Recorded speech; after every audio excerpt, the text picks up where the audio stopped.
Hello everyone, we're back on the PTR, this time on Mythic. We're gonna go through all the bosses in this video and we're gonna talk about the changes. If you do want to familiarize yourself with heroic versions of these bosses, feel free to check the videos on the channel. They'll basically show you everything you need to know about these bosses. Keep in mind we'll do different strats on different bosses depending on which videos you watch. There's not a set strat yet, we're just trying stuff out so we minimize movement and we get more uptime.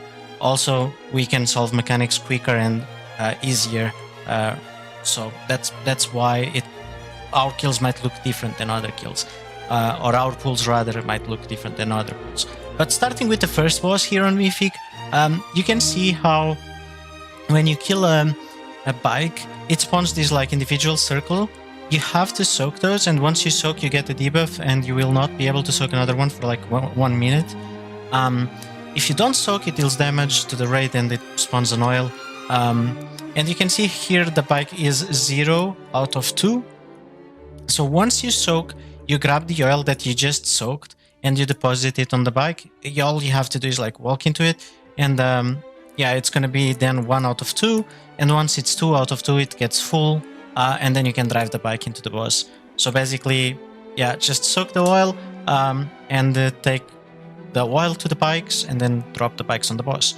Now the challenge here is to make sure you never get oils on the bikes, hence why we're baiting the oil in the middle.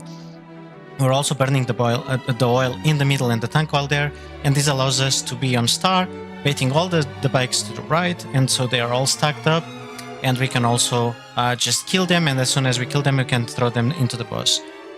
This felt like a very good strat. So it doesn't have to be this one, but it did feel like a very good strat.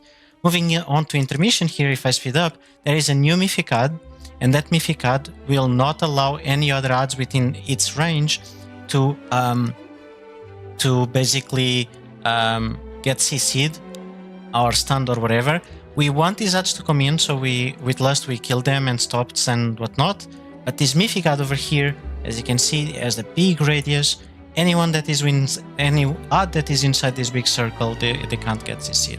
Now, you can kill this ad, but you can also just CC it. You'll see as there's multiple of them, by the way, but you'll see here CCing him, knocking him away, freezing him. Just know once this intermission timer ends up, all ads remaining get despawned immediately. So this is actually very good because you don't have to worry about the Mythic ad, you just CC him, keep him away, and once the phase is over, they just despawn and you never have to kill them. Yeah, you can see how we knocked here on the left, and now we finish the phase, and boom, they despawn. As for Cauldron of Carnage, aka the T-Rex and Florendo, so Florendo and Torque, the T-Rex and Gorilla fight, the Mythic mechanic is these little toys. There's 10 of them. Around this side there's 10 gorillas. They have changed this fight to it's only 3 since then, but when we did it, it was 10, and you have to knock them from this side to the other side, and the dinosaurs eventually touch the gorillas, explode, deal raid damage, leave a dot, wait for the dot to run out, and then you basically keep doing that over and over and over again, right? It's very difficult with 10 because it doesn't allow you that much time. But yeah, so these toys, all you have to do is kick them to the middle and eventually have a hunter who kicks them the full way toward the other team, and they will find a gorilla to explode. I do want to go back here on the video for a bit and see you another couple Mythic changes. As you can see here, the breath has now become 3 breaths instead of 1. And after every time you soak, you will see how the entire raid has to spread with the flame. Now, the flame has now been changed, so it's a smaller circle rather than this big circle. But basically, you keep throwing those little dinosaurs, you soak bombs, you spread, and so on, and you keep kicking. Just walking into the dinosaurs and throw them to the gorilla side. Same for the gorilla players. They try to kick their gorilla toys into our dinosaur toys. In intermission, if they haven't exploded yet, all of them will find their partner and explode, which means you could have like 5, 6, 7, or even all 10 of them explode at once, and then that just wipes your raid, because it's a lot of damage. So what you want to do is staggeredly throw dinosaurs over to the other side, and so on. You can see here how all the toys will find their partners now and just explode. Now, I believe this was one of the pools where the boss was undertuned, and then they fixed that to basically cause a wipe almost instantly. But yeah, that's like the gimmick. As for the gorilla changes, well, same thing, right? You have the gorilla toys that are about to spawn here. As you can see, I'm gonna throw them to the middle. Again, it's only 3 now. They've changed the static charge to go down faster, meaning you can move a little bit more and rest for less time, which is just a quality of life. But yeah, that's pretty much it for the Florendo and Torque changes. Now, as for a Rik Reverb, this boss has been quite changed since we last played it, but it's basically the same. It just does a little bit less of something. So here he spawns 2 amplifiers. Now he only spawns 1 for the first time. Moving on, these amplifiers have this shield around them, this immunity. And this immunity can only be removed when 2 players with the fault is up, aka the blue circle, spawn. Now there are a lot of things I can tell you about these changes, like the pyrotechnics now spawn a bit closer than it did in this video, which is great. The fault is up is actually quite interesting. You're about to see here. You're seeing the cannon as well, aka this line. You can barely see it, but there's a line there.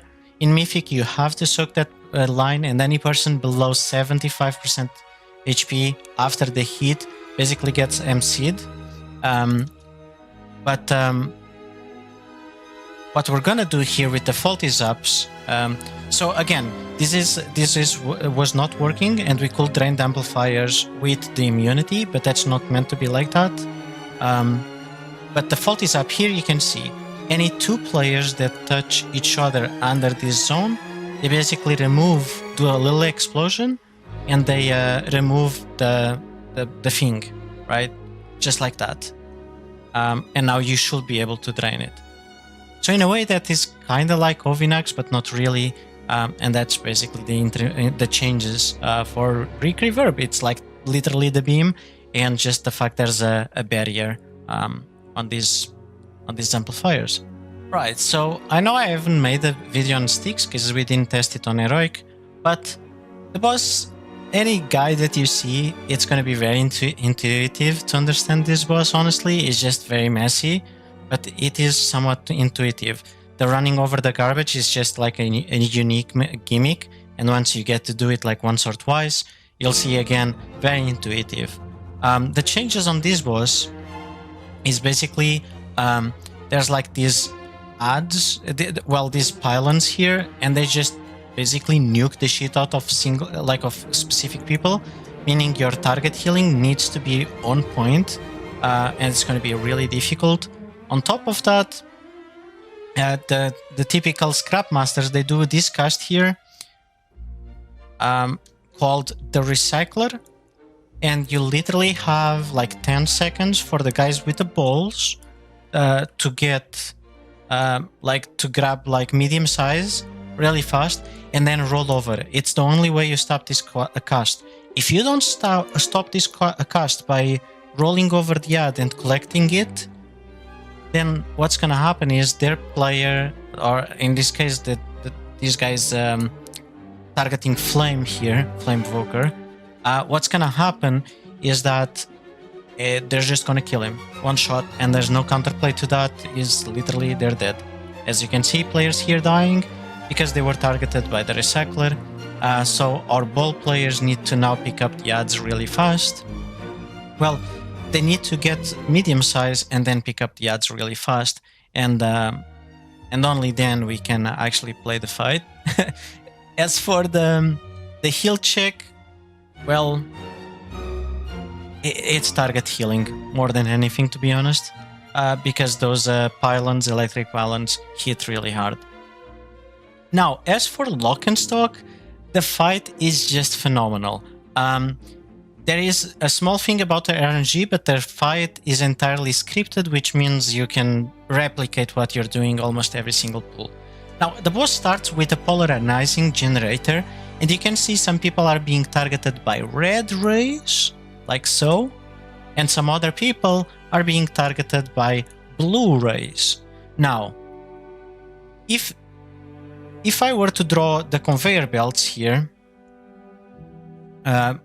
basically the sections of the fight, this is the middle of the fight, the traps spawn here, here, here, and here, and then here, here, and here, and here, okay? The blue ones are always these rectangular ones, so this is basically positive and negative charges. And the red ones, or rather, the red ones are always the rectangular ones, and the blue ones are always these oval ones, okay? So the blue ones will always be like here, and the red ones will always be the rectangular ones, which basically prevents you from doing a, hey, on this right side of the strip, all red players, and this side, all blue players. So what we did instead is, and I'll show you, it's really cool. We made all red players come to the outer part of the conveyor belts. So there are red players here and here, and the blue players are there and there. We break the traps in a specific order. As you can see, this trap is red. It needs to be broken by a red player. If it's broken by a blue player, it just wipes the raid. And blue and red players cannot touch. I mean, they can touch, but it's gonna knock you away from each other, and it's not a big knock, but it's still a generous knock, and it also deals a dot damage. It's healable. It's not wiping like Silken Cord, but yeah, it's definitely not ideal. So we break I was just doing calls like blue on blue, red on red, red on skull, and then blue on moon, for example. And that's just to call who does what when.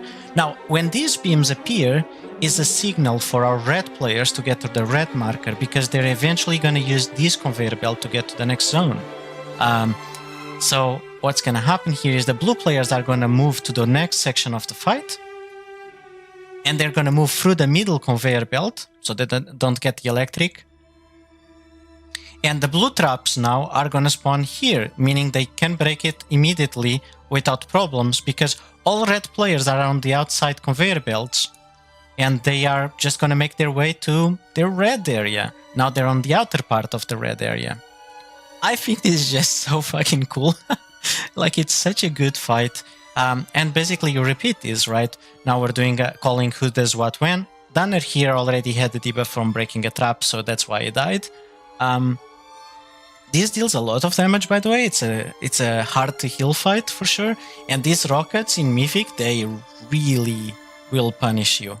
And then this happens, right? What you just saw here. Danner is a red player, and the boss does another polarizing generator, which means he is swapping the polarization of some people. So now Danner becomes a blue player, he immediately goes up, and the red players will try to go down without touching anyone. Now you got the magnets and everything. So basically, like Heroic, the dance pattern is slightly different, but with a couple pulls you'll learn it without any issues, which is another reason why this boss is so good. But yeah, you just dodge the things and you try to organize people so that they never touch each other, and I think this fight is gonna be the best fight of the raid.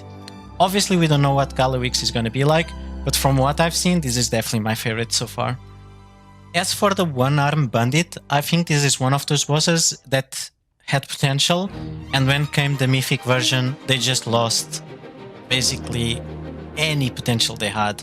It feels like a very flavorless fight, and it's not bad, but it just feels like very meh. Basically, the tank mechanic now is not instant.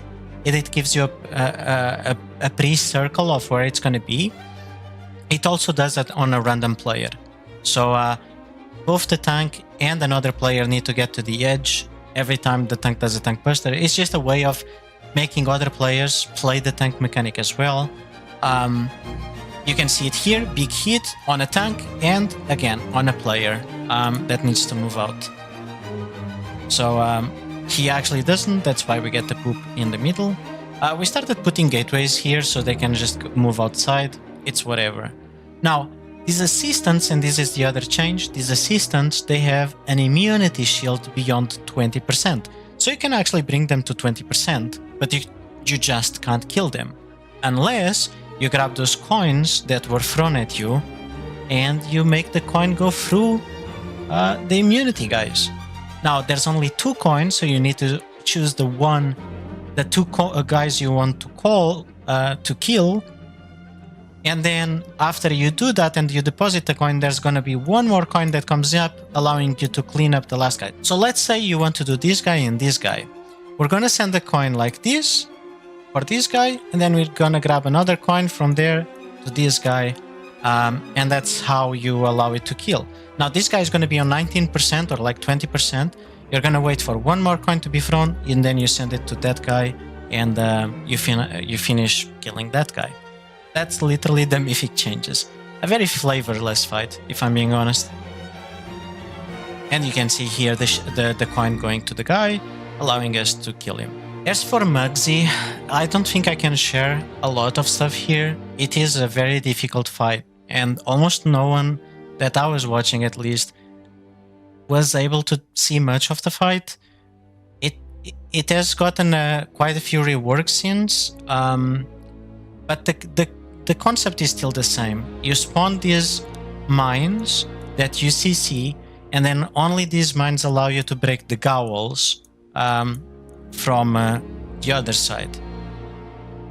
And then these lighting turrets that are going to be here can only have an immunity in Mythic, that only by getting the frontal, the finger zapping stuff from this side, you have to point it towards these turrets to remove that immunity. So right now you can see the turrets. There's one on the bottom here. You can see it has an immunity. We can't do anything about them.